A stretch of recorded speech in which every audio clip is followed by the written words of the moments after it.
Bonjour Hicham, bonjour tout le monde.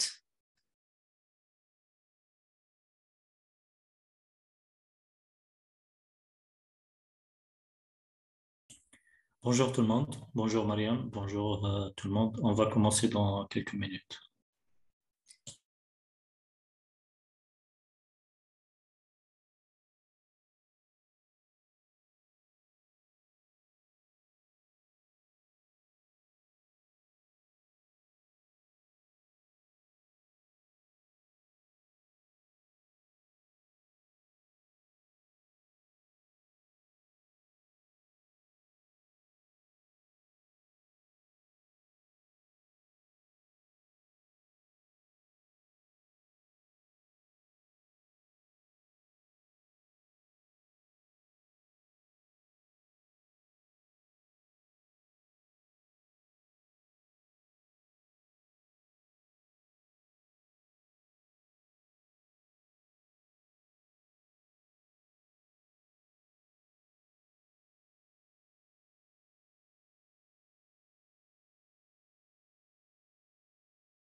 Mariam, vous êtes là? On peut commencer?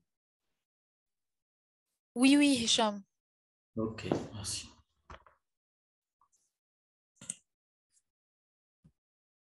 Donc, Bismillahirrahmanirrahim, Assalamu alaikum wa rahmatullahi ta'ala wa barakatuh.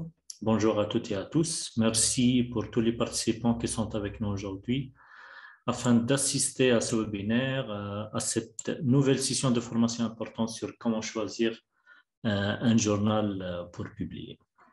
Alors, on va essayer au cours de cette formation de parler sur les documents scientifiques, sur l'originalité des résultats et comment savoir que tel travail est publiable.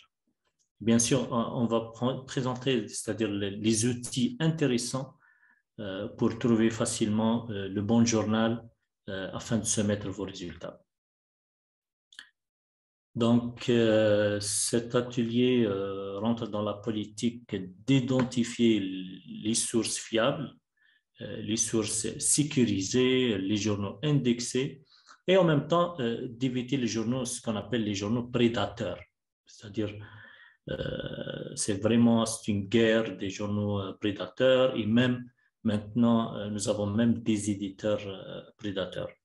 C'est très important de parler de ça, surtout avec les doctorants en première année de thèse et même pour les doctorants qui sont à l'étape de soumission de leurs travaux et de leurs résultats.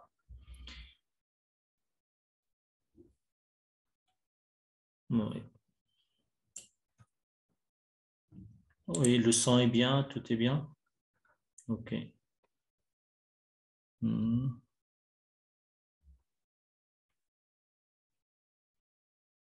OK. Oui, oui. Déjà, nous avons commencé en Algérie quelques sessions en présentiel pour être très proche des chercheurs. Et déjà, la semaine passée, on était à l'université Farhat Abbas de Sétif, dont on a animé un atelier pour leurs doctorants sur des sujets importants concernant Scopus et sciences directes et comment choisir un sujet de recherche et comment trouver un journal, comment trouver un organisme de financement. Voilà. Donc, je vous rappelle que cette session est enregistrée, OK? Alors, comment choisir un journal pour publier?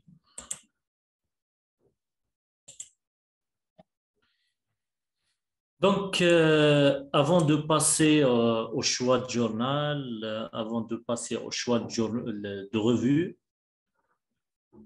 la première chose qu'on doit comprendre, c'est pourquoi on publie. C'est pourquoi on publie les articles scientifiques. C'est une question importante et pour être à la même fréquence, on doit clarifier ce point-là.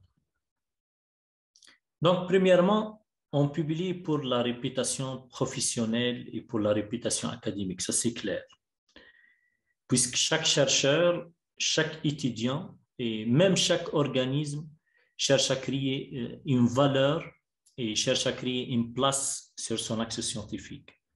Et alors, cherche à avoir un impact et un poids pour pourquoi pas, être une référence pour son domaine. Et comme vous savez tous, les auteurs qui publient plus, ils ont un H-index grand et élevé et ils sont toujours invités par les comités d'organisation de conférences internationales, les conférences nationales, soit pour être membre du comité scientifique ou bien même pour animer des conférences et pour animer des plénières. C'est à travers généralement le nombre de publications, à travers le nombre de citations et à travers en général le H-index et la créativité et la réputation professionnelle et académique. Et ils sont aussi invités aussi pour donner des cours spéciaux au niveau des universités et des grandes universités. On trouve ce mouvement, c'est un grand mouvement des professeurs, surtout pour les professeurs qui ont un H-index élevé entre les universités locales et même les universités internationales. Et tout ça, comme j'ai dit, c'est la conséquence de ces publications et la conséquence de ces travaux scientifiques. Et cette valorisation et cette réputation scientifique va influencer sûrement sur la réputation professionnelle, ok? Et ça surtout pour les enseignants et pour les administrateurs et même pour les fonctionnaires en général. C'est-à-dire, toujours, il y a un lien toujours entre tout ce qui est professionnel et tout ce qui est académique. Et là, je parle beaucoup plus qu'on appelle le personal brand. C'est-à-dire que chaque chercheur doit travailler sur ça pour son nom, pour sa place et même pour son affiliation. Aussi pour les étudiants, la réputation scientifique aide beaucoup les gens pour bénéficier des différentes opportunités comme les stages d'études, quel que soit stage courte durée ou bien stage longue durée, même pour les bourses. Et il y a beaucoup d'opportunités jusqu'à la fin de carrière. Lorsqu'on publie, on trouve les opportunités. Oui. Je vois toujours la discussion. Donc, ce n'est pas la peine de vous envoyer vos emails. Hein. OK. Maintenant, deuxièmement, c'est pour l'avancement dans le carrière et pour l'avancement pour le grade. Et là, je parle d'évolution d'échelon et je parle d'évolution de grade. C'est appliqué et c'est applicable beaucoup plus pour les fonctionnaires dans certains secteurs, soit évolution dans la même fonction, sinon en changeant carrément le secteur d'activité à cause des opportunités offertes et à cause des occasions qu'il trouve grâce à sa production scientifique. Aussi, une chose importante, c'est que les publications aident les étudiants et aident les doctorants pour soutenir leur thèse dans plusieurs pays. Et ça aussi, c'est un avancement dans la carrière et c'est un avancement pour le parcours. Et c'est une condition, c'est-à-dire principale pour se tenir dans plusieurs spécialités et dans plusieurs domaines. La troisième chose que je trouve importante, c'est pour trouver des opportunités de financement. C'est normal qu'à chaque fois qu'on publie des documents avec des bons résultats et tout, et même dans des revues de grande qualité, surtout des revues classe A ou bien même des revues classe A+, avec tout ça, la possibilité d'avoir un financement par les organismes privés et par les organismes étatiques augmente beaucoup. Et là, le financement, comme vous savez, ouvre plusieurs portes, plusieurs fenêtres vers une autre dimension de recherche objective, une recherche valorisable. Et là, on parle de ce qu'on appelle l'amélioration continue de la recherche scientifique pour la personne elle-même, pour le chercheur ou bien même pour le laboratoire et pour l'université, et bien sûr en général pour le pays.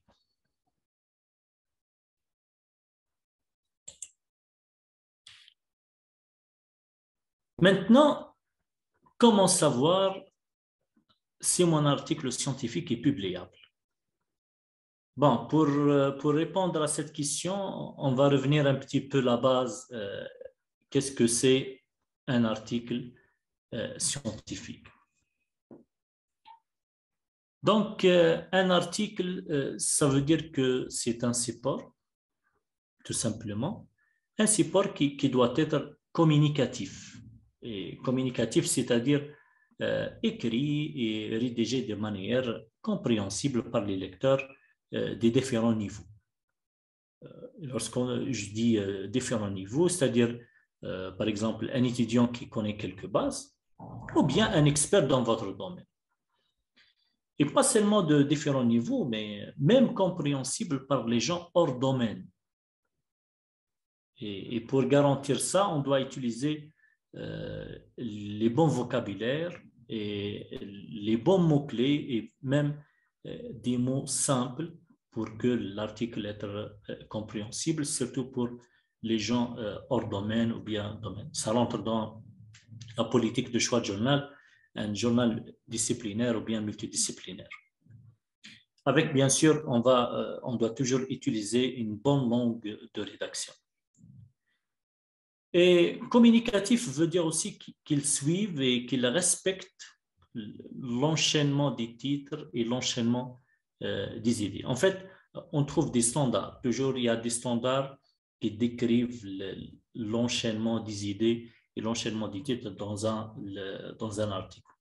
Et on connaît tous peut-être la méthode, par exemple, la méthode Emerald. Emerald, c'est-à-dire introduction, méthode, résultat et discussion, conclusion, et à la fin, on trouve les références. Ça, c'est une méthode très connue par tout le monde pour garantir un bon enchaînement des titres, un bon enchaînement des idées sur l'article. Et bien sûr, pour chaque partie, lorsqu'on dit introduction, bien résumé, bien méthode, bien résultat, pour chaque partie, il y a des préférences, il y a des exigences pour garantir toujours le bon enchaînement.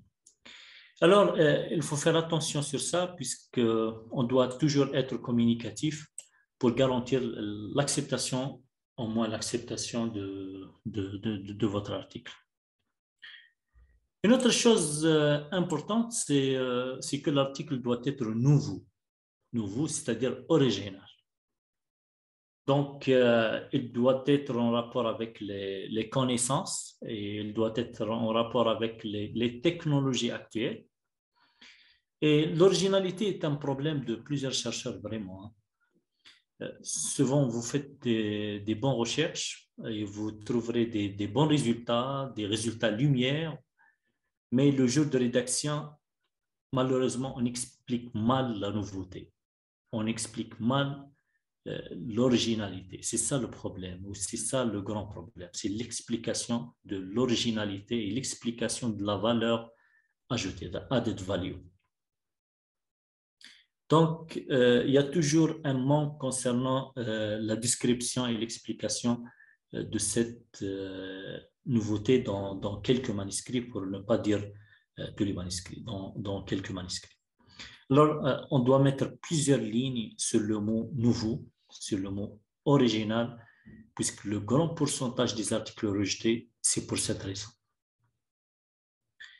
Et pas seulement question de description, mais des fois plus que ça.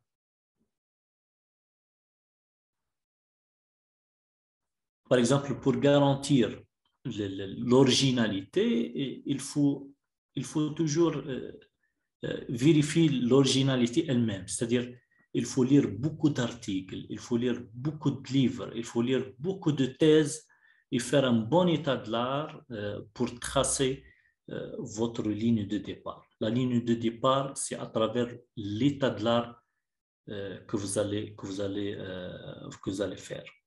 Alors, essayez toujours de lire le maximum d'articles qui ont soit les articles directs ou bien des articles des domaines connexes pour dire vraiment que mon résultat est original, c'est à travers une référence toujours. Alors, essayez de bien choisir vos références afin de vérifier et garantir l'originalité de votre résultat.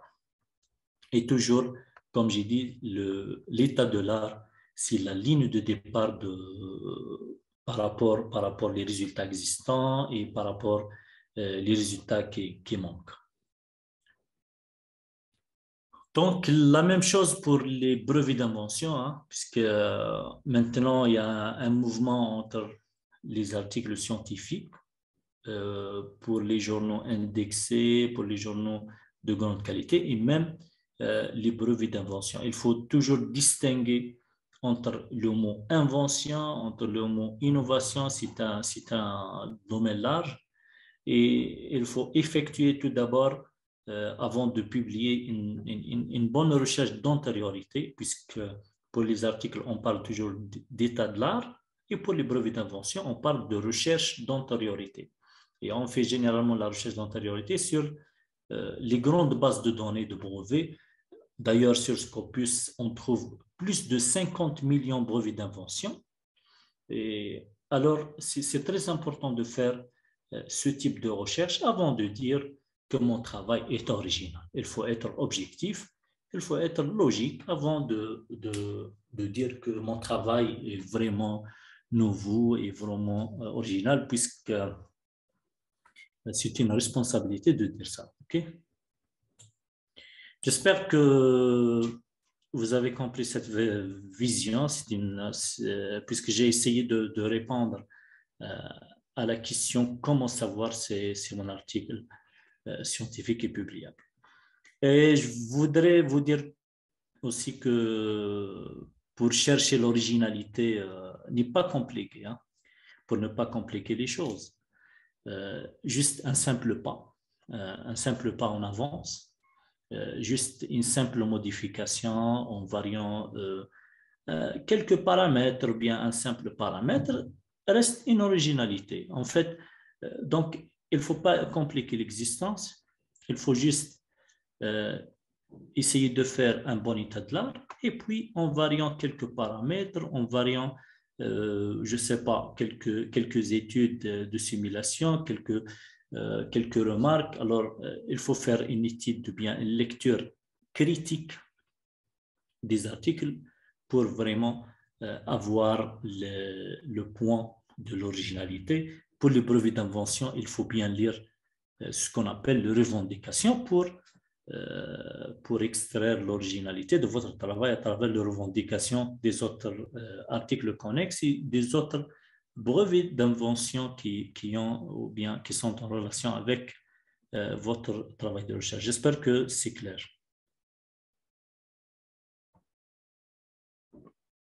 OK.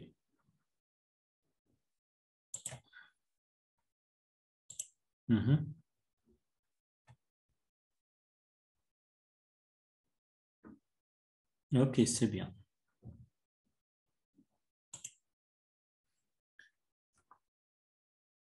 Alors, on revient à notre sujet, c'était juste un échauffement, hein. Mais c'est important, hein, c'est important pour clarifier quelques points critiques, surtout pour le point original et pour le point nouveau. Pour dire que mon travail est nouveau ou bien pour dire que mon travail est original, il faut prendre la responsabilité de dire ça. Il faut faire un bon état de l'art ou bien il faut faire une bonne recherche d'antériorité pour être à la même longueur d'onde, à la même fréquence avec les résultats existants, avec les articles déjà qui sont publiés pour tout le monde. Donc, nous avons répondu jusqu'à maintenant à deux questions importantes sur pourquoi on publie les articles et comment savoir si mon article est publiable. Maintenant, on peut passer directement aux critères de choix d'un journal, bien les critères de choix d'une revue. OK.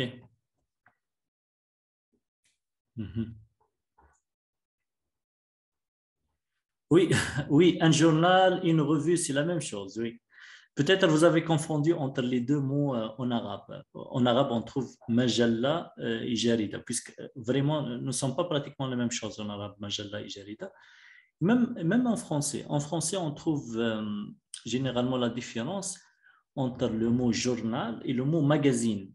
C'est-à-dire un journal ou bien un magazine ne sont pas la même chose. Mais généralement, pour les journaux scientifiques, on trouve que les scientifiques disent que journal ou revue, la même chose. Mais lorsqu'on dit magazine, c'est une autre affaire.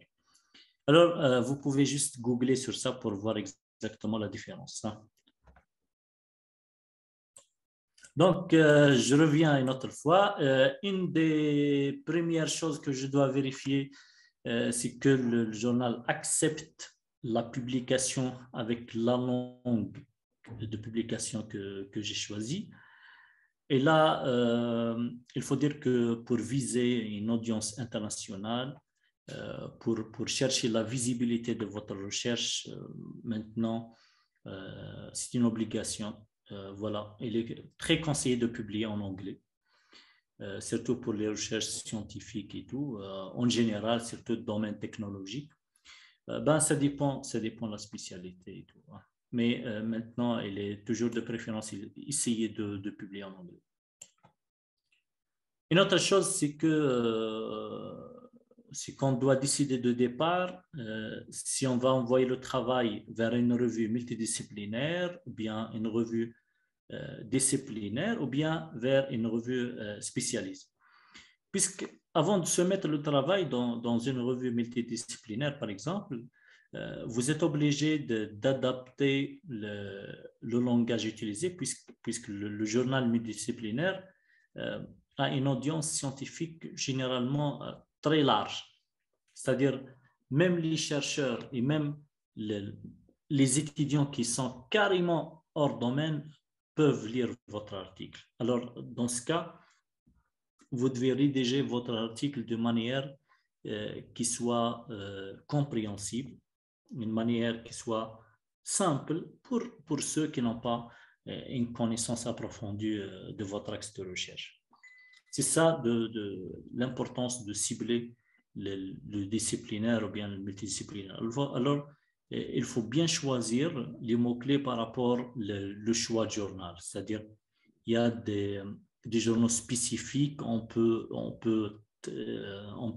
choisir des mots-clés un peu durs avec les spécialistes et tout, mais pour cibler le multidisciplinaire, il faut rester toujours simple pour le point de rédaction.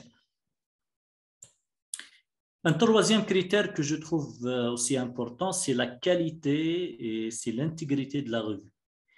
Et pour s'assurer ça, on doit consulter les sites officiels, les sites officiels des journaux sélectionnés. Ça, si nous avons déjà une sélection.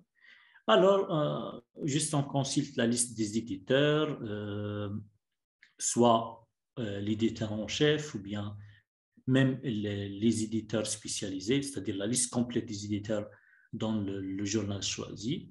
En fait, même on peut même, c'est-à-dire faire des petites recherches sur les profils, sur les CV des éditeurs. Et on peut trouver même des profils Scopus pour chaque chercheur, pour chaque éditeur, et soit sur Scopus, soit sur Google Scholar, par exemple. Et on consulte aussi les détails concernant l'existence, par exemple, pour le journal lui-même, concernant l'existence d'un ISS invalide, l'existence d'un facteur d'impact, d'un indice H. On peut même contacter les gens si nous avons des collègues qui ont publié déjà sur le journal ciblé. C'est-à-dire, on les contacte pour nous donner leur feedback après la publication et pour être même en sécurité. C'est-à-dire, on doit toujours faire la recherche après le conseil des collègues et tout. Et même essayer toujours de faire la recherche sur des bases de données, sur des plateformes qui sont des plateformes fiables, qui sont des plateformes de bonne qualité pour éviter ce qu'on appelle les journaux prédateurs. Alors, il faut faire attention, c'est ça. Et peut-être après, on va détailler un petit peu sur les journaux prédateurs, les revues prédatrices, puisque c'est vraiment important de voir comment éviter ce genre de revues. Donc, le quatrième critère, c'est le délai de publication. Et en général, les revues qui publient plus d'un numéro ou bien deux numéros par mois, généralement sont susceptibles d'avoir un délai de publication très court. Alors, essayez toujours de voir et de cibler les journaux qui publient beaucoup de volumes par trimestre ou bien par mois. Et bien sûr, pour connaître cette information, vous pouvez juste consulter le site de la revue, ou bien peut-être après, on va voir ensemble d'autres méthodes plus fiables et plus sécurisées au cours de cet atelier pour voir quels sont les journaux rapides et quels sont les journaux avec un taux de pourcentage, c'est-à-dire un taux d'acceptance un peu élevé. En fait, il y a beaucoup de critères de choix. On peut citer aussi le taux d'acceptance, comme j'ai dit, le facteur d'impact, et même par exemple, pour les Algériens, il y a une condition exigée par le ministère d'Enseignement supérieur, à travers la DGRSDT, c'est-à-dire la Direction générale de la recherche scientifique et de développement technologique, c'est que le journal choisi devra être mentionné dans la liste des journaux indexés. C'est-à-dire, parce que la DGRSDT affiche à chaque fois 10 listes sur le site officiel. En fait, ce sont 10 listes pour les journaux classe A, les journaux classe B, les journaux prédateurs et même la liste des éditeurs prédateurs. Alors, vous êtes obligé de voir cette liste avant de soumettre votre travail. C'est un grand travail vraiment fait par les gens de la DGRSDT. Et je profite de l'occasion de les féliciter et de les remercier pour cette démarche et pour ces listes publiées pour aider les doctorants afin d'éviter les journaux prédateurs. Et donc, même cette liste elle-même ou bien les listes publiées par la DGRSDT sont en fait générées à partir des données Scopus, c'est-à-dire la majorité. Vraiment, ces listes vont faciliter beaucoup de choses et on va voir après, OK? OK. Maintenant, parlant de Scopus, je vous présente une des méthodes les plus efficaces qui nous permet de trouver d'une manière très efficace un journal en utilisant la base de données et d'indexation Scopus.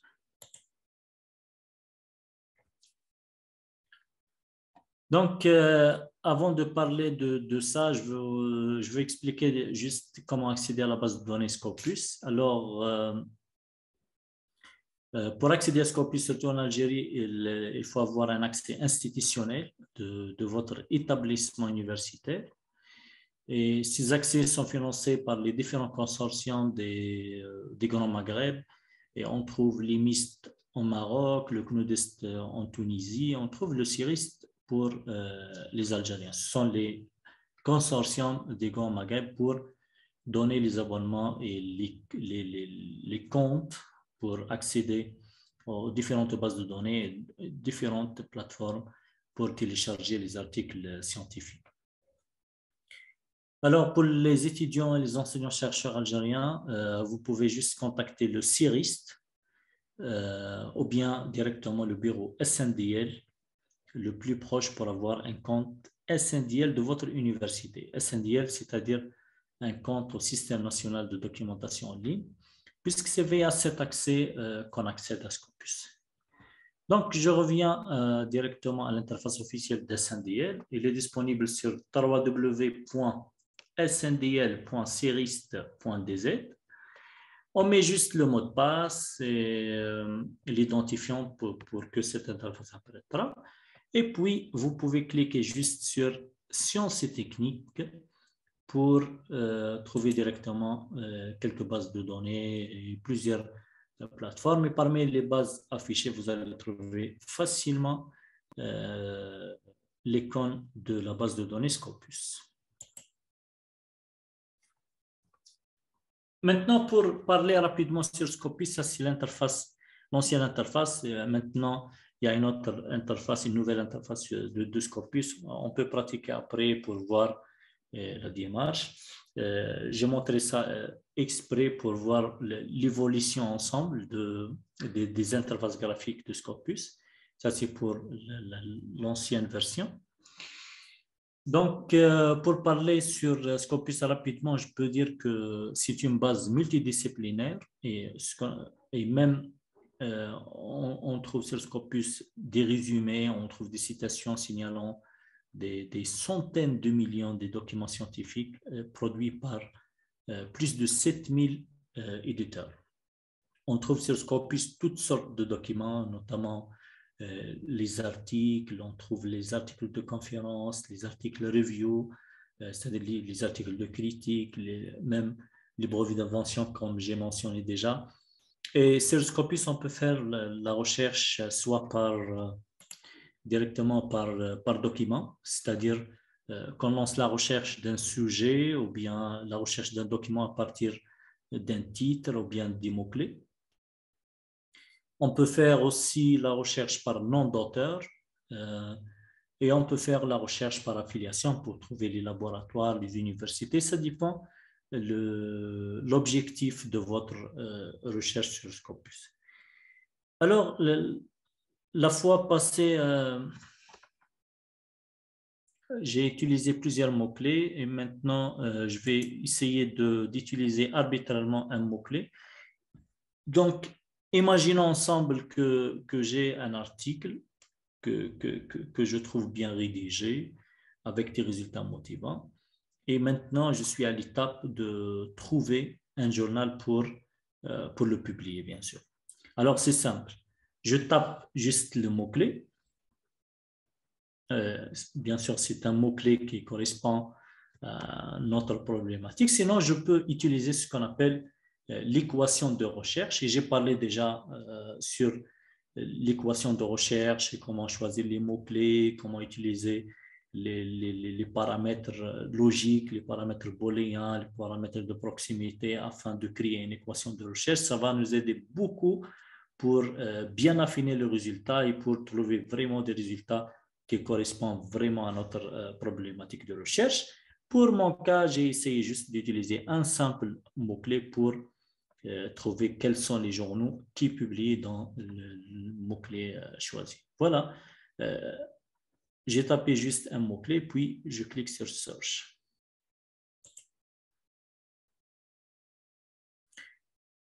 Directement, il m'a donné plus de 200 000 résultats et je clique directement sur Analyze Search Results. Ça, c'est un point très important. Essayez de garder ça. Après, à tête reposée, vous pouvez faire la recherche en utilisant vos mots-clés et puis en consultant Analyze Search Results. Bon, cet outil sert à analyser les résultats, bien, le résultat de votre recherche sur plusieurs paramètres. Donc, je clique sur Analyze Search Results. Donc, il va vous donner plusieurs courbes, plusieurs organigrammes et tout. Parmi les paramètres de classement des résultats, à partir des mots-clés, on peut trouver des classements par nombre de publications en fonction de l'année, par nombre de publications en fonction d'auteurs, c'est-à-dire quels sont les auteurs qui publient plus dans votre domaine, aussi en fonction de type de document, en fonction de domaine, aussi même d'organismes de financement pour les gens qui cherchent des organismes de financement privés et publics qui financent et qui donnent des budgets pour effectuer la recherche et pour améliorer la recherche scientifique. Même pour les gens qui cherchent des affiliations, on trouve des analyses au niveau bien en fonction d'affiliation. Il y a plusieurs paramètres. Et même en fonction de source, ça c'est très important. L'important pour cet atelier, c'est de faire l'analyse des résultats en fonction de source. Lorsqu'on dit source, c'est-à-dire journal. Quels sont les journaux qui publient plus dans le mot-clé utilisé? Ça, c'est le sujet d'aujourd'hui. Et c'est applicable pour tous les auteurs qui cherchent les journaux qui acceptent de publier dans une thématique spécifique. Et en fait, vous voyez qu'un simple clic sur Analyze Search Results nous a donné beaucoup de courbes, beaucoup de statistiques qui sont des statistiques correctes. Et à chaque webinaire, on va essayer de découvrir au moins un des statistiques importantes. Déjà, la semaine passée, nous avons expliqué comment trouver un organisme de financement. Nous avons normalement bien détaillé sur le point de comment utiliser ce type ou bien ce genre d'organisme de financement. Et pour ce webinaire, on va concentrer sur la recherche de documents par journal. Et je vais peut-être zoomer sur les courbes des journaux. OK, très bien. Voilà, c'est une proposition des journaux qui acceptent la publication dans l'axe choisi. On peut peut-être limiter l'intervalle à 10 ans, puisque, comme vous voyez en haut à droite, c'est à partir de 1910 jusqu'à 2021, c'est beaucoup. Je peux directement cliquer sur analyser, mais avant ça, je peux limiter l'intervalle à 10 ans, bien à 5 ans, pour mieux interpréter les résultats. J'ai choisi, comme vous voyez, entre 2015 et 2021, 6 ans, c'est pour moi. Puis, directement, je clique sur analyser. Comme ça, il va me donner directement le résultat et des courbes bien détaillées des 6 ans qui précèdent, c'est-à-dire de 2015 jusqu'à 2021, les journaux qui publient plus pour le mot-clé que j'ai choisi. Donc, peut-être maintenant, je peux mieux interpréter les résultats. Je vous donne un exemple. En Grenat, c'est Optics Express. En fait, à gauche, on trouve les 5. On trouve 5 journaux. Mais, plutôt à droite. Mais à gauche, on peut trouver tous les journaux qui publient dans les mots-clés choisis. C'est-à-dire sont classés déjà. Vous pouvez choisir n'importe quel journal. Et à droite, c'est une courbe explicative. Comme j'ai dit, en Grenat, c'est Optics Express. Il a déjà publié combien? Et au moins 642 documents sur ce sujet. Et là, comme vous voyez, un pic en 2017, dont il a publié plus de 100 documents voilà, plus de 100 documents. Et maintenant, entre 2018 et 2020, il est, on peut dire, stable. C'est OK. Et même comme j'ai dit, de la liste à gauche, vous pouvez choisir n'importe quel journal pour voir son évolution. C'est ça l'avantage de faire cette analyse. C'est-à-dire, on peut trouver un journal, mais après interprétation. C'est-à-dire, on peut voir même les stratégies des journaux, les journaux qui ont déjà changé leur stratégie. On peut trouver directement les journaux qui sont en évolution par rapport aux mots-clés. Ça vous aide beaucoup pour trouver le bon journal qui accepte vraiment de publier dans votre axe de recherche.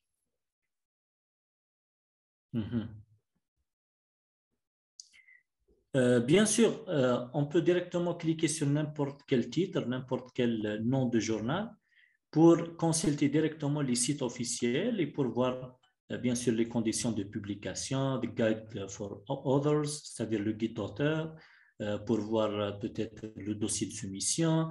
Vous voyez, c'est-à-dire c'est un simple clic sur cette analyse nous a donné directement une grande liste de propositions de journaux que je peux les traiter un par un. Ils sont déjà classés, ils sont déjà fiables puisqu'on a fait la recherche sur une base de données avec une base de données très grande. OK? Voilà, c'est une méthode intéressante pour choisir un journal et vous pouvez,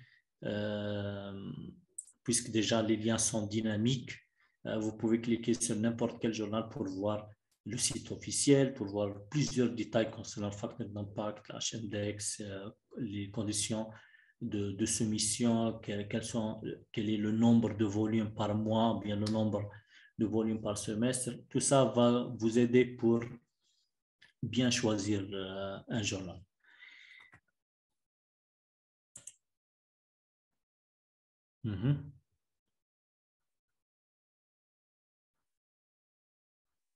OK. Peut-être on peut pratiquer après un petit peu. Maintenant, avant de faire la pratique, je vais vous montrer une autre méthode que je trouve intéressante aussi.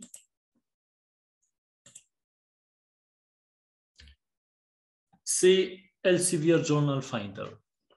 Bon, c'est une solution gratuite et qui ne nécessite pas un accès institutionnel, c'est-à-dire on peut juste taper sur Google le site affiché.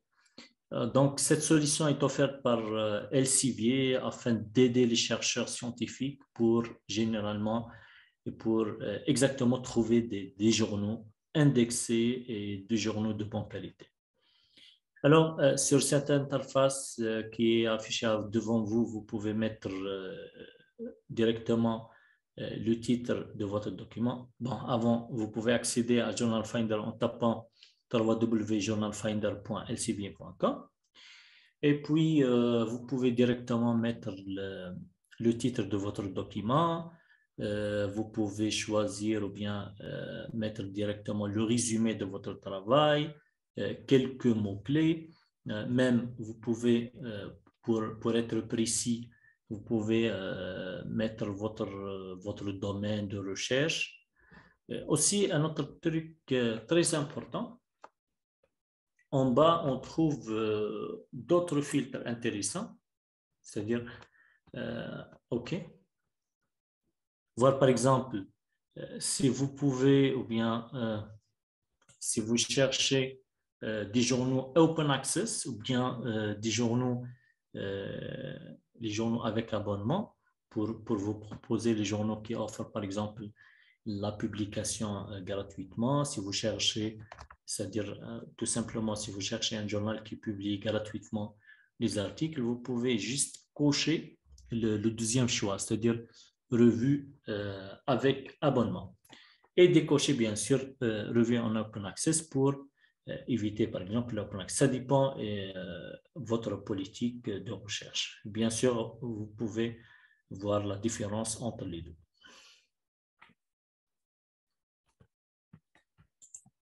Aussi concernant le site score et concernant le facteur d'impact, qui sont des métriques importantes des journaux, ce sont des métriques de recherche pour le choix de journal. Alors, vous pouvez alors contrôler l'intervalle comme vous voulez concernant le site score qui est mesuré en 4 ans et le facteur d'impact qui est basé sur la mesure des citations de publications en 2 ans. Ce sont des métriques vraiment très intéressants et on peut les utiliser pour trouver par exemple un journal de facteur d'impact entre 0 et 4, par exemple 0 et 10. Comme ça, ça va aider Journal Finder afin de vous proposer le meilleur journal. Une dernière chose sur le site Elsevier Journal, c'est que je trouve importante aussi, c'est qu'on peut mettre et on peut trouver à travers cette plateforme des journaux où le délai de publication est très court. Et même, ça va nous permettre de cibler directement des journaux rapides. Ça va nous donner de nous donner directement les informations concernant les journaux où le délai de publication est très court. Ça, c'est important, surtout pour les gens qui cherchent des journaux avec un délai de publication très court.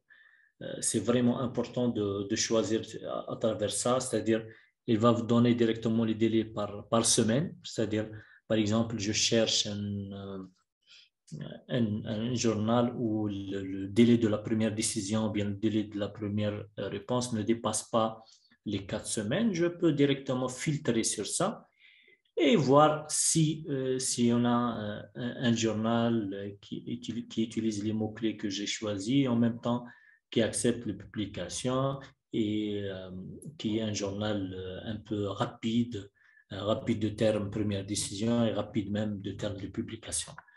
Et ils sont vraiment juste les valeurs, les informations proposées par Journal Finder, puisque ce sont des calculs à travers la base de données Scopus. Alors, profitez de cet outil très, très intéressant afin de trouver les journaux rapides. OK? J'espère que c'est clair.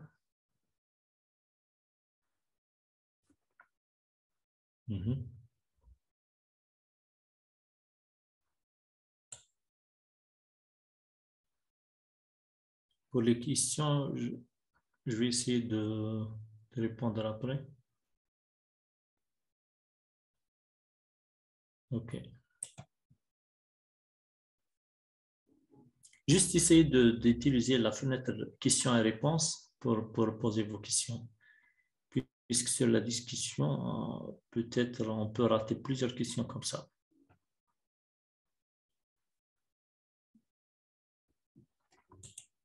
Okay.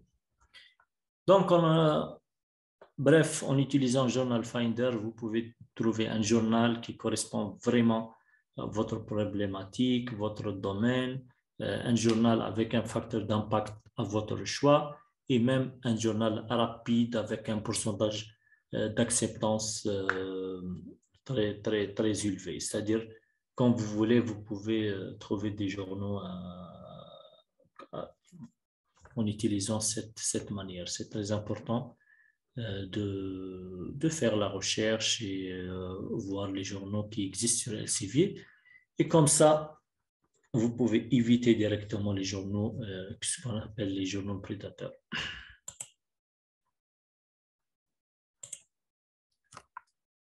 Donc, comme j'ai dit tout à l'heure, la DGRSDT algérienne, et vous pouvez consulter son site officiel sur www.dgrsdt.dz. Depuis, depuis 10 années, elle affiche les listes des journaux classe A, les journaux classe B, les journaux prédateurs, et elle affiche même la liste des éditeurs qui sont des éditeurs prédateurs. En fait, ces listes sont triées, sont suivies par une commission multidisciplinaire des experts. Et la dernière version, c'est de l'édition de 2022, normalement mars 2022, si ma mémoire est bonne, a été, c'est-à-dire publiée récemment, avec, bien sûr, avec une nouvelle mise à jour, avec d'autres journaux classés et d'autres journaux classés prédateurs aussi. Et même, on peut trouver d'autres éditeurs prédateurs. Alors, surtout pour les Algériens, avant chaque soumission, à un journal, il faut toujours vérifier que ce dernier n'appartient pas à la liste des journaux prédateurs. Surtout, je parle de la dernière mise à jour de la liste des journaux prédateurs et la dernière mise à jour de la liste des éditeurs. Sinon, si vous publiez dans un journal prédateur, directement les membres du comité scientifique de votre établissement vont comparer automatiquement la date de la première soumission de votre article avec la date de la dernière mise à jour des listes d'IGRSDT. Et si vous avez envoyé votre article à un journal jugé prédateur, malheureusement, vous ne pourrez pas se tenir avec. C'est une catastrophe. Alors, soyez prudents, très prudents, s'il vous plaît, avec surtout à l'étape de soumission de votre travail. Il faut bien vérifier les listes, il faut bien lire les listes, il faut juste télécharger sont des 3 fichiers. Sont des 3 fichiers Excel. Après le téléchargement du fichier, utilisez CTRL F en cliquant bien, en tapant les SSN ou bien en tapant le titre de journal pour voir si le journal existe sur la liste de catégorie A, bien sur catégorie B ou bien sur les journaux prédateurs. Et même essayer de mettre les noms des éditeurs de votre journal sur la liste des éditeurs prédateurs en utilisant toujours CTRL F, CTRL C, CTRL V.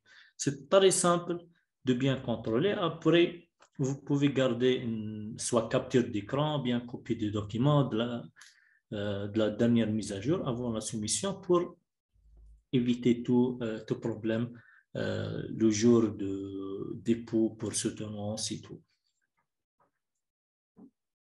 OK. Alors, vous pouvez tous consulter le site et consulter le site de la GRC, c'est ouvert pour tout le monde, pas seulement pour les Algériens.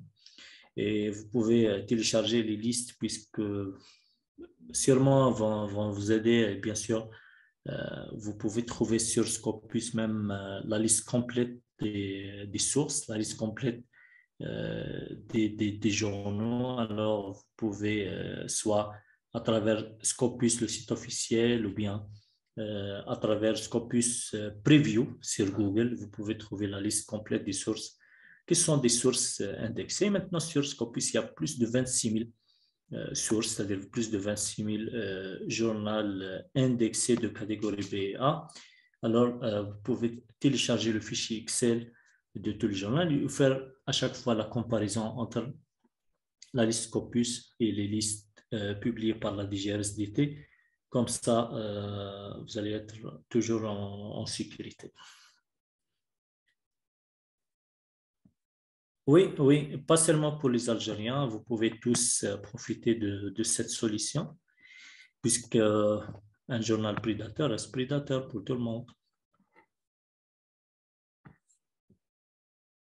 Oui, oui, je vous rappelle que la grande partie de ces listes affichées par la DGRCT sont choisies à partir des analyses qui sont effectuées par les comités de la base de données Scopus.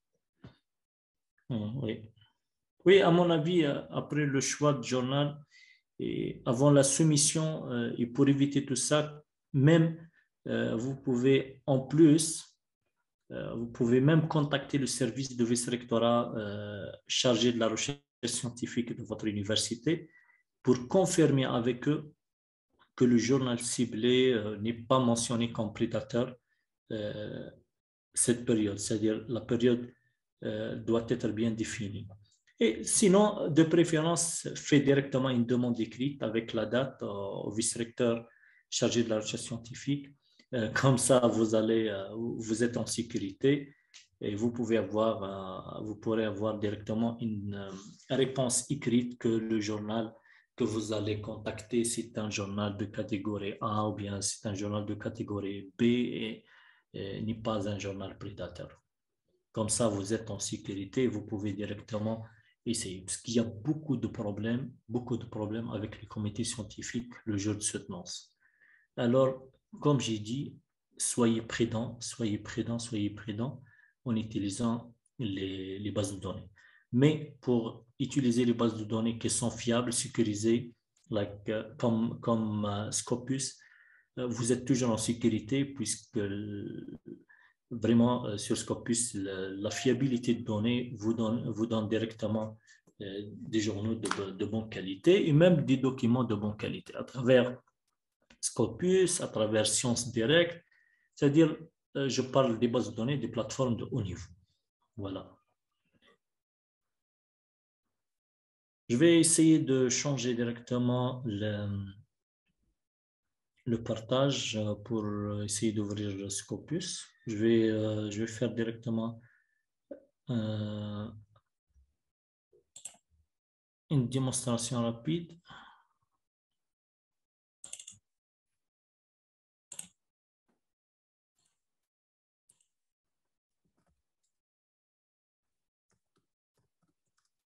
Bon, premièrement, vous pouvez directement ouvrir le site Elsevier Journal Finder. Vous pouvez trouver le site sur Google. C'est très simple. Alors, c'est le site,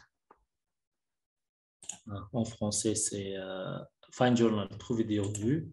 Directement, vous pouvez entrer le titre complet de votre recherche, bien de votre document, et puis un résumé avec 5000 caractères maximum, quelques mots-clés.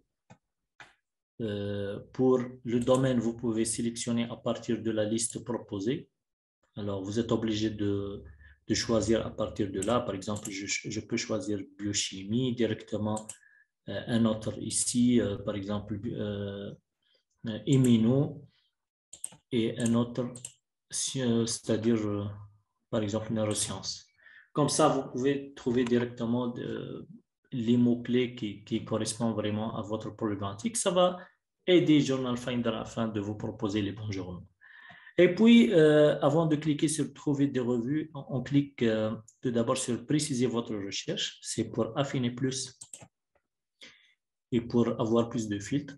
Directement en bas, c'est affiner la portée de votre recherche pour obtenir des revues plus pertinentes. Alors, pour le type de parution, alors vous pouvez ici cocher ou bien décocher. Ça dépend. Ah, je vais actualiser la page. OK. Je clique sur préciser votre recherche. Donc, vous pouvez cocher ou bien décocher concernant revues qui offrent de l'open access, c'est-à-dire l'accès doré. C'est le Gold Open Access. Ou bien cocher ici pour les revues avec abonnement, c'est-à-dire by subscription.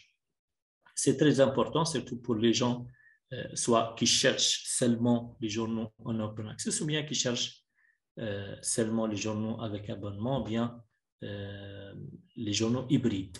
Les journaux hybrides, c'est-à-dire qui fait les deux, soit open access ou bien avec abonnement, à votre choix, bien sûr. L'impact sur les journaux, vous pouvez juste choisir ici par rapport, par exemple, le site score, le facteur d'impact, vous pouvez, comme vous voulez, choisir l'intervalle. Ça dépend de votre qualité de votre document. Vous pouvez juger la qualité. Vous pouvez juger quel est le facteur d'impact ciblé pour garantir un taux d'acceptation élevé. Alors, donc, ça dépend de votre objectif. Et puis, pour le temps de révision et pour le temps de publication, vous pouvez utiliser ici, l'unité, c'est la semaine. Par exemple, je veux avoir des journaux où le délai de la première décision ne dépasse pas, par exemple, les 10 semaines. C'est-à-dire 2 mois et demi, c'est bon pour moi. Pour la date de publication, c'est-à-dire après la première décision, après le contact et tout, je ne veux pas, par exemple, dépasser les 13 semaines, c'est-à-dire presque 3 mois et demi. C'est très important de faire comme ça. Alors, essayez à chaque fois de faire un essai, lancer plusieurs essais et voir qu'est-ce qu'il va vous donner LCV comme proposition. À travers ces propositions, vous pouvez directement choisir un journal. Il va vous donner plus de détails. Chacun de vous, vous pouvez tous, c'est-à-dire faire une petite recherche et vous allez sur n'importe quel journal proposé par Elsevier, vous pouvez trouver une autre information cachée qui est le taux d'acceptance que vous allez trouver affiché sur la fenêtre principale affichée par Journal Finder. On trouve par exemple un journal, il veut dire directement que le taux d'acceptance est 30%. C'est important par rapport les autres journaux. Alors, vous pouvez faire la recherche en utilisant tout ça. Donc, pour accéder à Scopus, on peut écrire juste SNDL ici. Juste pour mon mot de passe. Une minute. Je clique sur le premier choix, SNDL, Système national de documentation en ligne. Et puis, je clique sur Sciences et techniques. Avant de cliquer sur Sciences et techniques, je clique sur Connexion. Identifiant, mot de passe, connexion.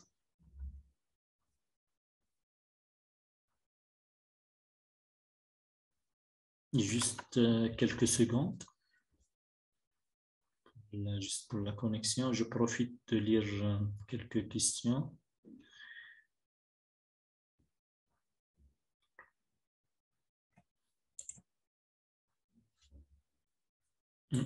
J'espère que c'est clair pour le moment.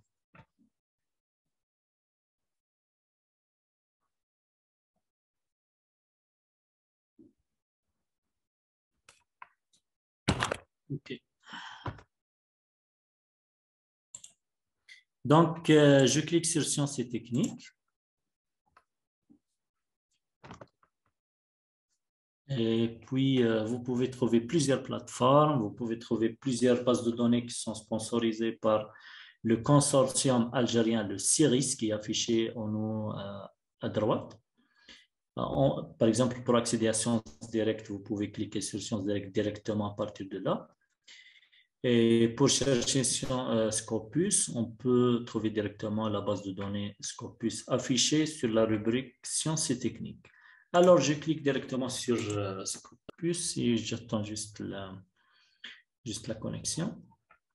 En profitant, en attendant l'ouverture du site, je peux cliquer sur l'onglet Formation sur SNDL pour trouver quelles sont les prochaines formations. D'ailleurs, pour après 2 semaines, nous avons une autre formation déjà, c'est affiché pour le 28 mai, c'est une formation en arabe.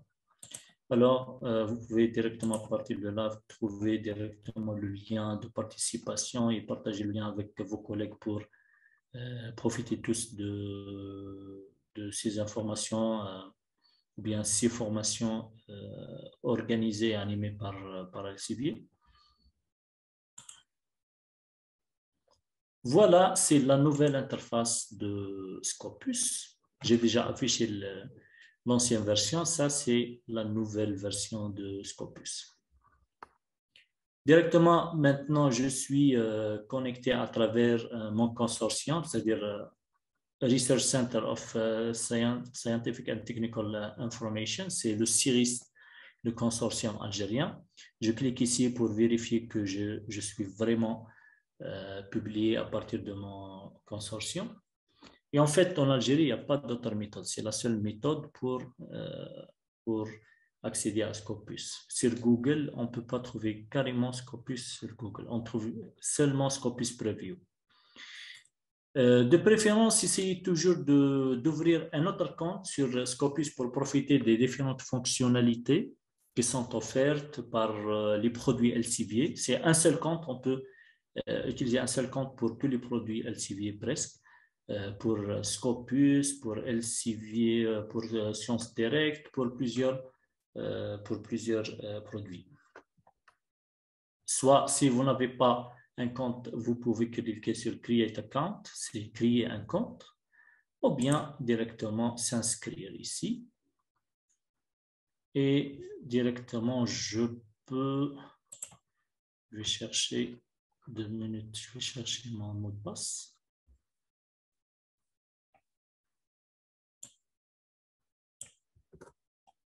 Comme ça,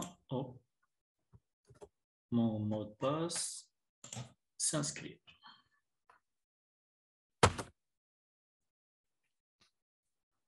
Maintenant, je suis connecté à travers mon consortium, CIRIS, et en même temps, je suis connecté à travers mon compte personnel. Comme ça, Scopus enregistre à chaque fois les recherches que je vais faire. Ça va nous aider pour que l'algorithme de Scopus me propose à chaque fois les bonnes fonctionnalités afin de rendre la recherche sur Scopus très simple et très facile.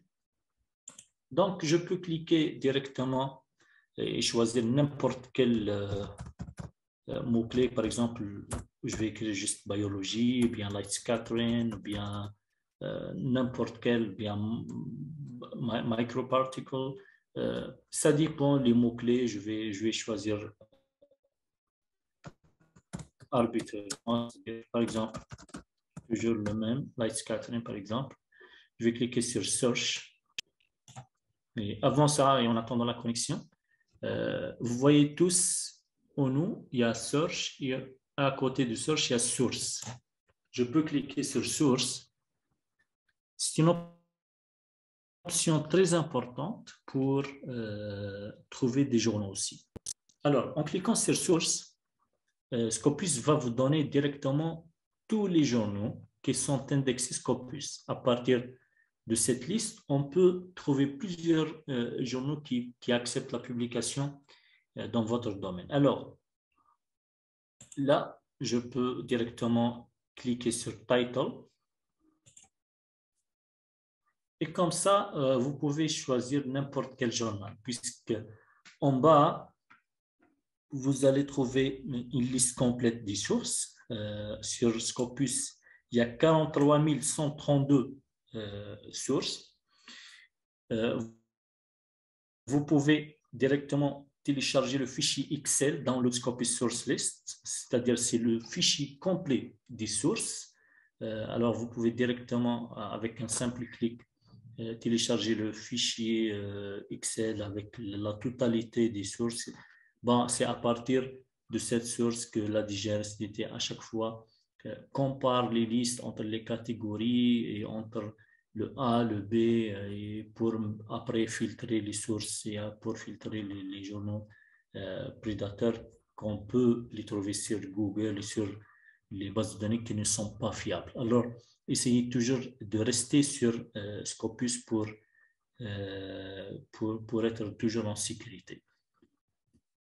Donc, ici, je peux savoir la liste complète des journaux qui sont indexés Scopus. Je peux les classer par exemple par rapport au site score, par rapport au nombre de citations.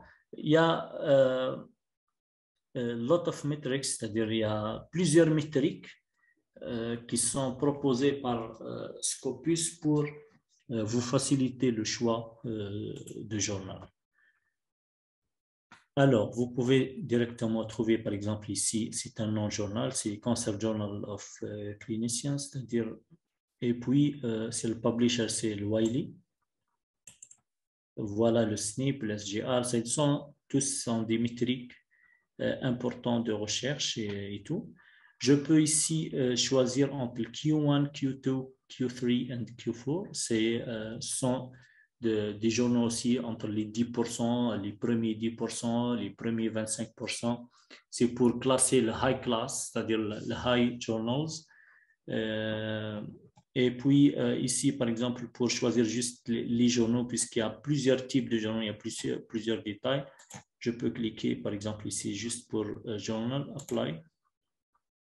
Il va me donner directement le nombre exact des journaux et pas les autres types. Ça a plus que presque 40 000.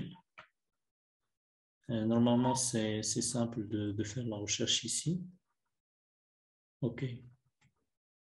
Ici, c'est Display Only Open Access Journal, c'est-à-dire pour afficher juste les journaux en Open Access. Je peux cocher ici pour me donner directement les journaux Open Access, sinon je laisse comme ça. Et puis, directement, je peux, comme j'ai dit, exporter le fichier Excel, soit pour une collection bien définie. Par exemple, pour 1, 2, 3, je peux exporter l'Excel pour les 3 journaux classés. Ou bien, je peux directement cliquer Download Scopus pour télécharger la totalité, c'est-à-dire les 43 000 résultats. OK. Et comme j'ai dit, par ESSN aussi, si vous avez déjà un ESSN valide, vous pouvez vérifier. C'est-à-dire, si vous trouverez un ESSN sur Google, sur n'importe quel moteur de recherche, vous pouvez voir ici si l'ESSN est vraiment valide ou non. Donc, je reviens à la fenêtre principale. Oui, sur Scopus. Sur la fenêtre principale, j'ai déjà écrit un mot-clé, par exemple, Light Scattering. Et puis, je clique sur Search, sur Rechercher. Il va me donner 218 000 documents. C'est vraiment important, c'est beaucoup et tout. Mais ce n'est pas notre question aujourd'hui. Alors, concernant les documents, il m'a donné comme ça 218 000 puisque déjà j'ai parlé déjà des brevets d'invention. Vous pouvez consulter à partir d'ici la liste des brevets d'invention qui sont publiés en utilisant les mots-clés, bien le mot-clé que j'ai tapé. Mais pour le moment, je clique directement sur Analyze Search Results pour voir les journaux qui sont proposés. C'est une autre méthode. Alors, pour le moment, j'ai présenté 3 méthodes afin de trouver un bon journal pour votre article scientifique. Donc, il va afficher directement les courbes et les statistiques sur plusieurs paramètres et tout. Directement, je vais chercher Document by Source. Là, voilà. Je clique. Voilà.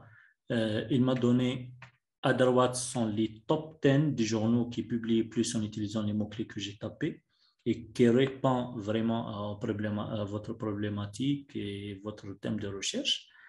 Et à gauche, c'est la liste complète des journaux qui ont mentionné même une seule fois le mot-clé que vous avez tapé. Donc, ici, je peux cliquer, je peux choisir n'importe quel journal.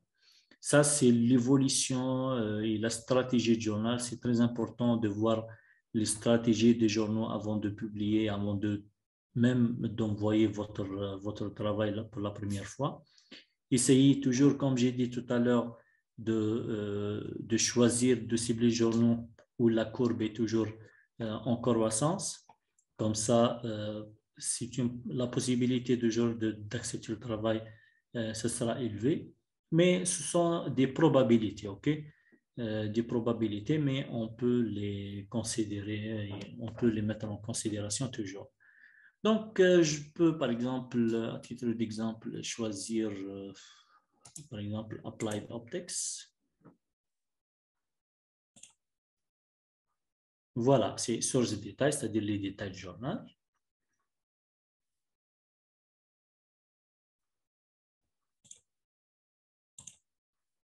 À chaque fois, il me propose de faire la traduction en français. Problème, juste un petit problème de connexion.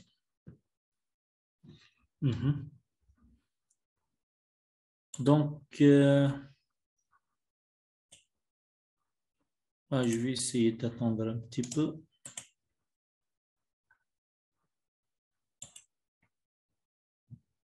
Et il va bientôt afficher le site score de journal choisi. Normalement, on a choisi ici Optics Express.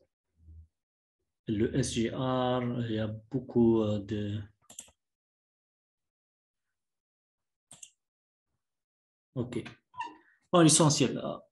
Apparemment, c'est un problème de connexion. Mais ça va, puisque déjà nous avons...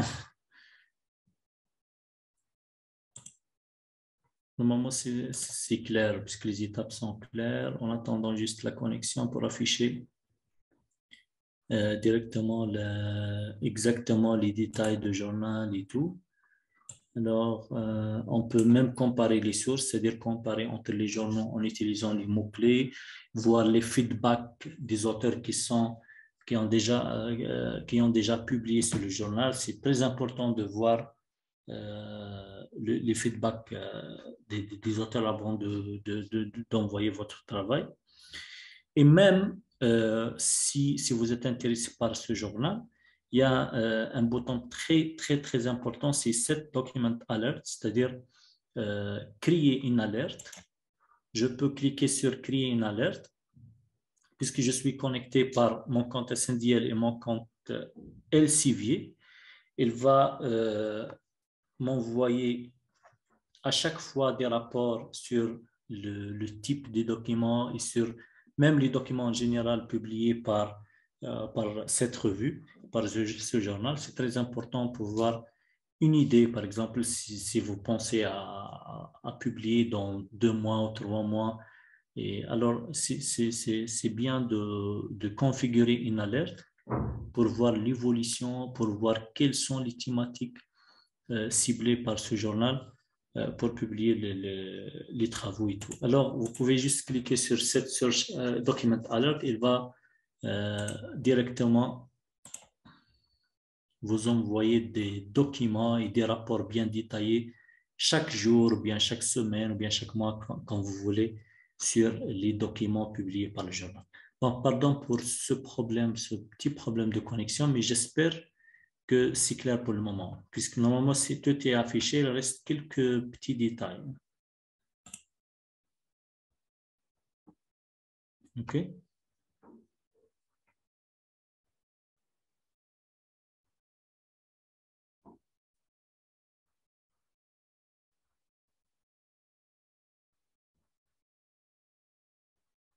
OK, c'est bien. Je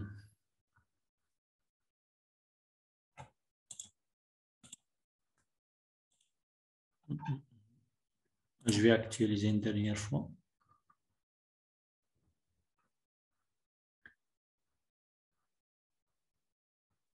Ouais, je pense la même chose.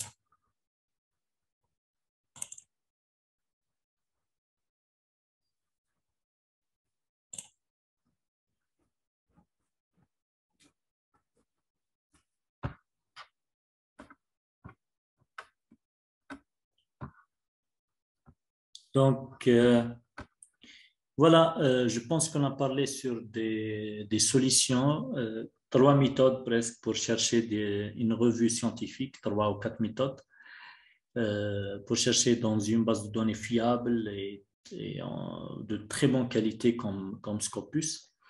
J'insiste toujours sur l'utilisation de ces solutions surtout pour éviter les revues prédatrices, les journaux prédateurs.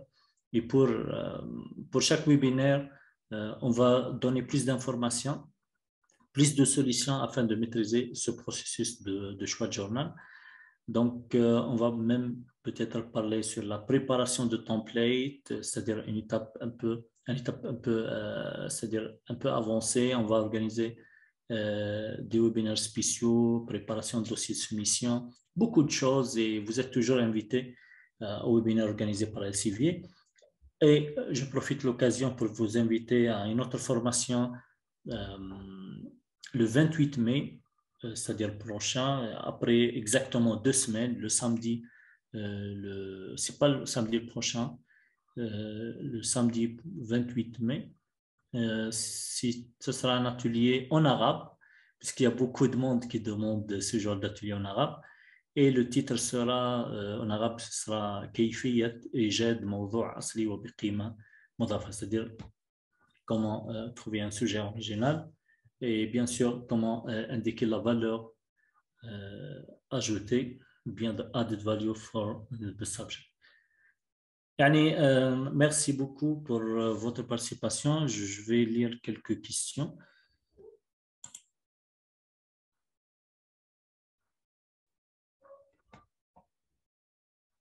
Oui, j'espère que c'est clair.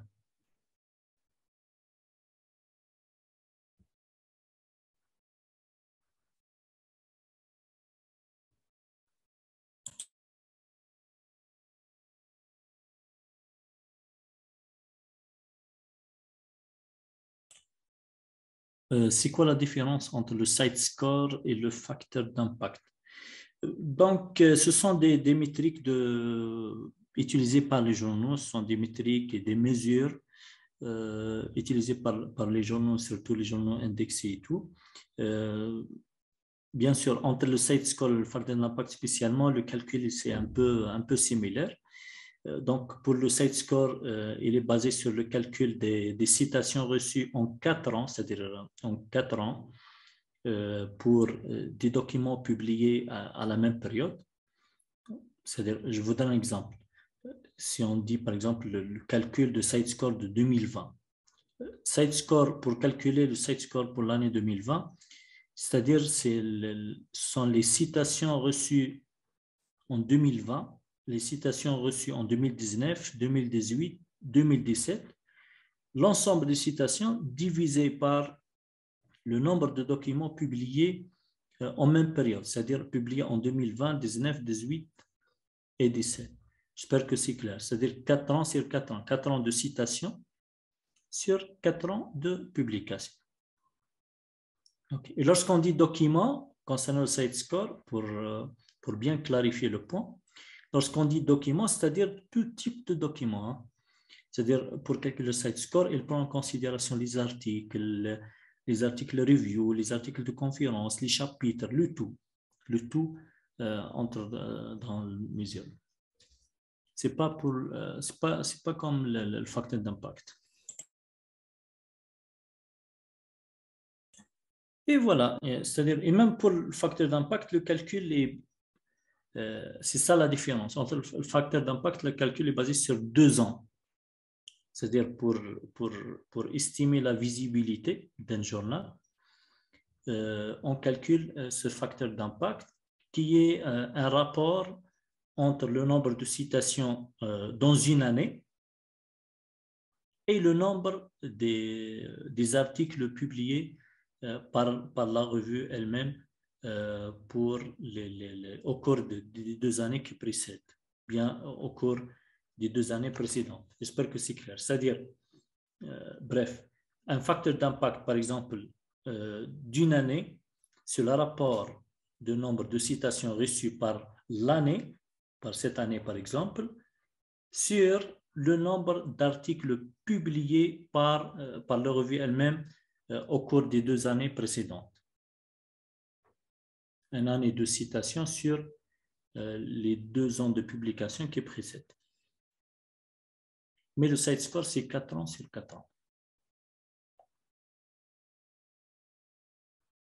Oui. La différence entre un journal avec abonnement ou bien un journal open access, un journal open access, c'est un journal payant, mais c'est un journal acceptable pour la soutenance. Alors, vous pouvez soutenir avec un article publié en mode open access, puisque les frais d'open access sont des frais de publication, sont des frais de visibilité, afin de garantir la visibilité après la publication. Généralement, les journaux proposent le mode open access après l'acceptation de contenu scientifique de votre article.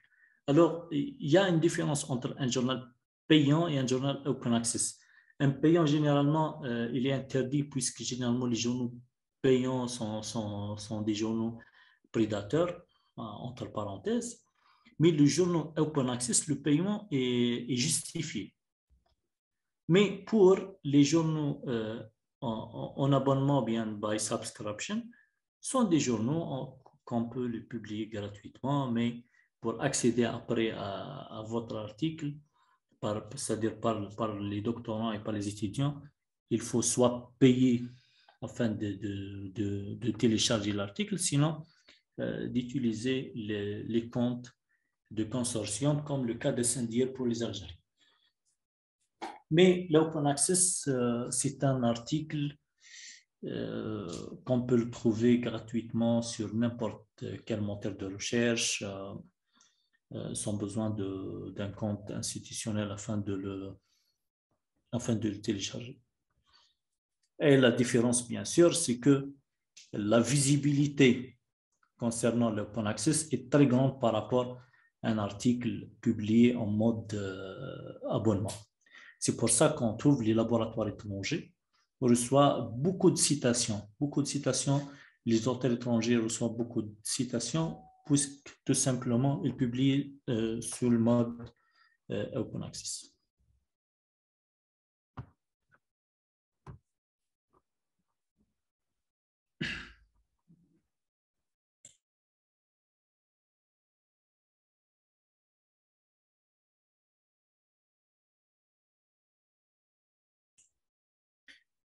Oui. Est-ce que tous les journaux Elsevier sont indexés Scopus? Voilà, pour qu'un journal soit indexé Scopus, il doit tout d'abord répondre à plusieurs exigences. Il doit répondre à plusieurs critères de la base de données Scopus. Quelle que soit la maison d'édition, il y a plus de 7000 maisons d'édition sur Scopus. Et puisqu'il y a un comité scientifique, un comité juridique sur Scopus qui est un comité totalement indépendant, c'est le CSAB, le comité scientifique de Scopus, il s'appelle le CSAB.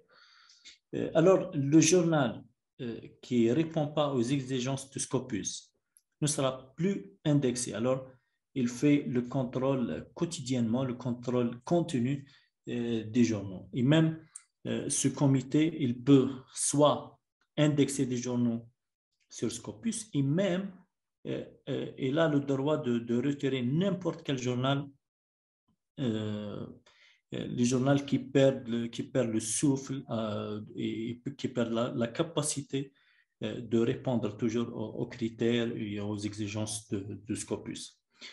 Bref, c'est-à-dire les journaux Elsevier ne sont pas forcément tous indexés sur Scopus puisqu'il y a des exigences, il y a des critères.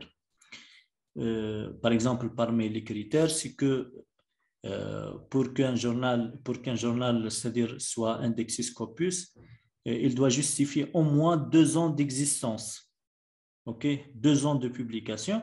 Alors, on peut trouver des journaux qui ne sont pas encore indexés à cause de cette raison, ou bien il y a plusieurs autres raisons. Alors, pas forcément de trouver tous les journaux Elsevier indexés Scopus, puisqu'il y a un comité indépendant qui gère tout ça.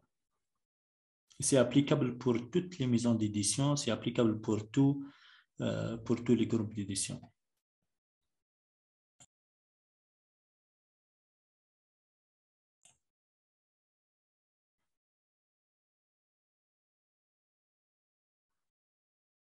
Quelles sont les raisons de retard dans la publication des articles? Bon, il y a plusieurs raisons, ça dépend. Il faut bien choisir les journaux, il faut toujours choisir les journaux qui publient beaucoup de volumes par an, c'est-à-dire surtout les journaux qui publient par exemple 2 volumes par mois. Toujours le pourcentage, ce sera grand et même la probabilité, la possibilité de publier rapidement par les journaux qui ont plusieurs volumes, la possibilité est très grande. Alors, il faut bien choisir et il faut utiliser les bases de données fiables. Utiliser par exemple Elsevier Finder pour vous donner directement le journal rapide et pour éviter le retard. Mais reste toujours, il y a des retards non justifiés, peut-être bien justifiés à cause de quelques éditeurs.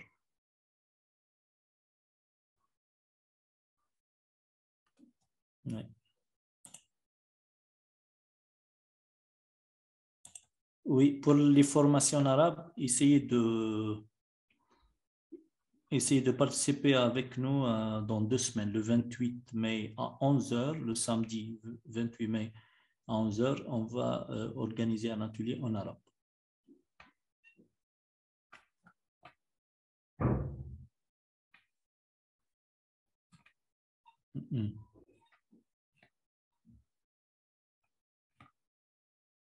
OK. Bon, je vais essayer de chercher les questions qui sont en relation avec le sujet d'aujourd'hui.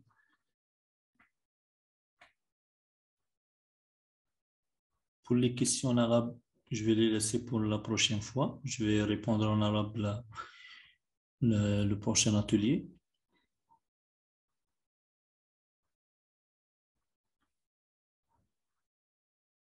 Existe-t-il des éditeurs prédateurs? Oui, bien sûr, dans des bonnes revues. Généralement, non, puisque maintenant, pour qu'une revue accepte un éditeur comme éditeur, elle fait déjà une bonne recherche sur le CV de l'éditeur et tout. Tout ça pour éviter les prédateurs et tout. C'est-à-dire,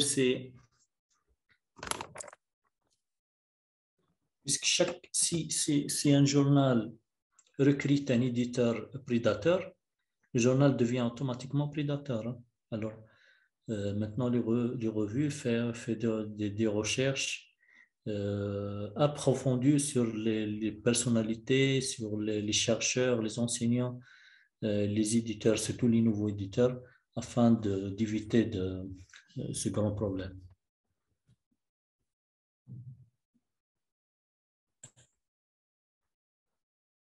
Oui, pour les sciences sociales, normalement, les prochaines semaines, on va organiser des webinaires, mais quand même, vous pouvez consulter la chaîne YouTube Elsevier Africa ou bien la page Facebook Elsevier Community. Vous allez trouver beaucoup d'enregistrements, beaucoup de vidéos, beaucoup de présentations sur la présentation, sur comment publier un article en sciences sociales sur une revue indexée sur Scopus.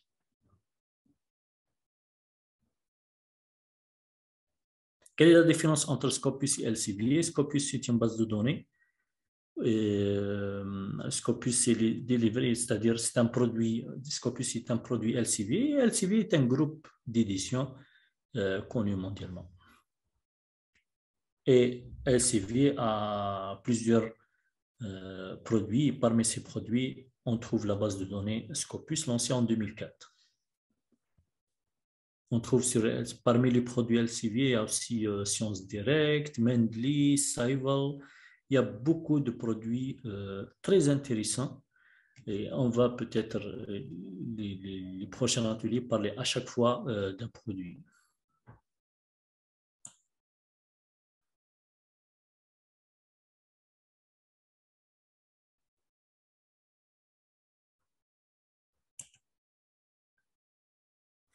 Si un journal ne respecte pas ces délais, que doit-on faire? Retirer l'article ou quoi faire?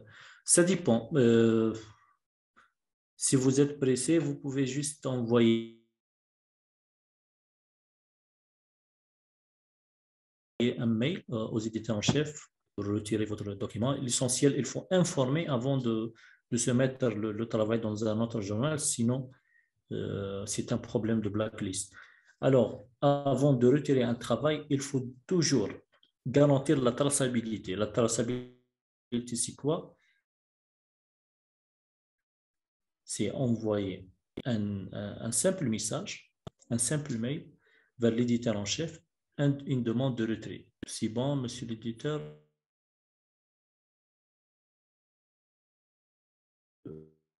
Alors, il faut informer pour garantir la traçabilité. Comme ça, vous êtes en sécurité.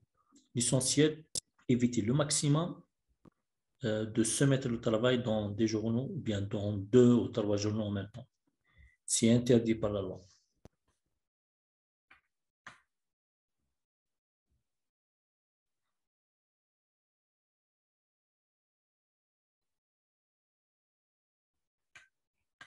OK. Merci à vous. J'ai répondu déjà à cette question.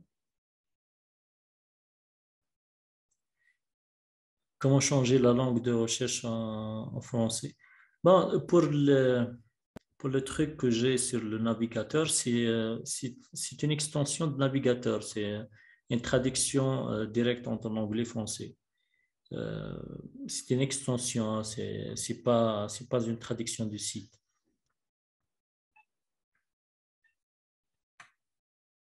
C'est quoi la différence entre Z-score et impact factor? J'ai déjà répondu à cette question.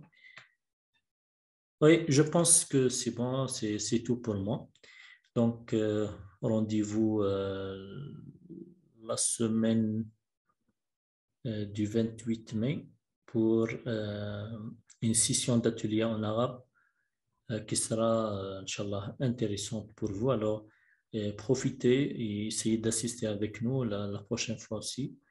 Vous êtes nombreux là, et on va essayer à chaque fois de partager avec vous le maximum des informations. Et je profite toujours de vous donner un lien de feedback puisque ça va nous donner vraiment pour les prochaines fois de trouver des bonnes pour vous proposer des bons sujets, des bons slides et tout. Alors, je partage avec vous sur le chat maintenant.